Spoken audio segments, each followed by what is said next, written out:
How's it going, guys? My name is Ryan Woods, and I wanted to sit down and make this video today to teach people about how to invest and why you should invest.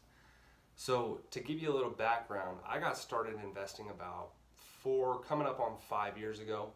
And ever since I started investing, I've been obsessed with the idea of making my money work for me. So the first taste of investing that I had was whenever I had just graduated high school. I worked my whole way through high school and made a decent amount of money, and I was about to go on a 2-year mission for my church, and I didn't want my money to sit around, and so I was talking to my dad, and my dad recommended that I invest my money. So what I did was I scheduled a meeting with the financial advisor in my town, and I met with him, and he gave me some recommendations about what I could do with the money that I had saved up. So long story short, I go on this mission in September of 2016, and I ended up getting sick, so I had to come home early. I didn't serve the whole 2 years. I came home in January, and I completely forgot about my investments. So I just started working again, worked a bunch of different jobs, and then a couple months after I had gotten home, I remembered that I invested this money. And so, eager to see, what the investments had done, I downloaded the app for the company that I invested with, and I had made $1,200 in 6 short months. And when I saw that, I was like, how in the world did I make $1,200? I didn't even do anything. So ever since then, that's what kind of got me very intrigued with the idea of investing. I thought it was awesome that money could work for you and make more money. Now, as excited as I was that I figured that out, I was thinking to myself, why do schools not teach us this? Why do schools not teach us this? A lot of parents don't teach their kids this. And why is this not a commonly known thing? So that's why I wanted to sit down and teach people about investing, how to invest, and why you should invest. Now, the first reason that you should invest is because you're never going to be able to save your way to retirement. You're going to have to retire one day. You're going to have to stop working, and you've got to have money to retire. Now, everyone says a penny saved is a penny earned, things like that. The thing is, you've got to have money coming in somehow, some way, every month when you're in retirement, because you're not going to be able to work. So I want to give you an example. Take an example of investing $6,000 per year and an example of saving $6,000 per year. So we'll go on the high end. There are bank accounts that offer a 0.6% interest rate right now. Ally is currently one that I use. I know that they've got a 0.6% interest rate. So I did the math. If you were to save $6,000 per year, it's $500 a month. Now, some people may not be able to save that much or set aside that much. I'm just using that for statistical purposes.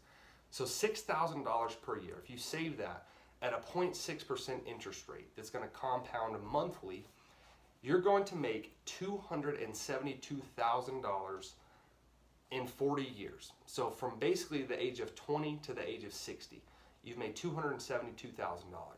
Okay, that's great, but not enough to retire on. This is why investing is important, because you take that same $6,000, you put it somewhere that's going to get you a better return. We'll just take the S&P 500, for example. That averages a 7% rate of return over the past 100 years. Okay, so 7% rate of return for that 40 years, same $6,000. Put it in the S&P 500, in an index fund, mutual fund, anything like that. And that's going to give you $1,362,700. So you're making 5 times the amount of money that you would be if you're just saving that money. Okay, this is why investing is important, because that is a more realistic number that you'd be able to retire on. Okay, now how to invest? There's a couple different ways to invest. The first one is you could do what I did. You could go and speak to a financial advisor, sit down, explain your goals, tell them what you're trying to accomplish, and they're going to give you a path to get there. That's a perfect way to start.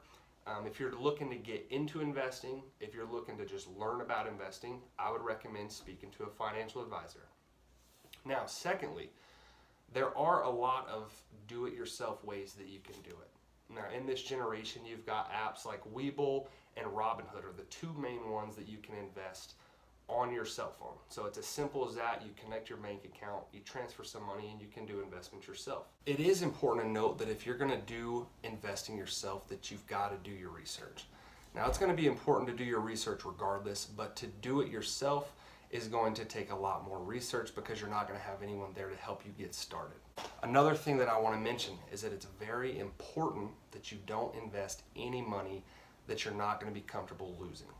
Though it's going to be very unlikely that you're going to lose all of the money that you invest, you need to be comfortable with the idea of potentially losing that money. That way, that's going to give you a good starting point to figure out how much you're willing to invest. If the idea of losing $100 sounds very scary to you, maybe it would be a good idea to just start with $25 or $30 or something like that. Ultimately, your choices are going to determine where you end up in the long run. So whether you start investing today, that's going to put you in a better position than it would if you started in 5 years. So it's up to you to figure out where you want to be and how you're going to get there. Okay? The sooner that you can get started investing, the better off that you're going to be.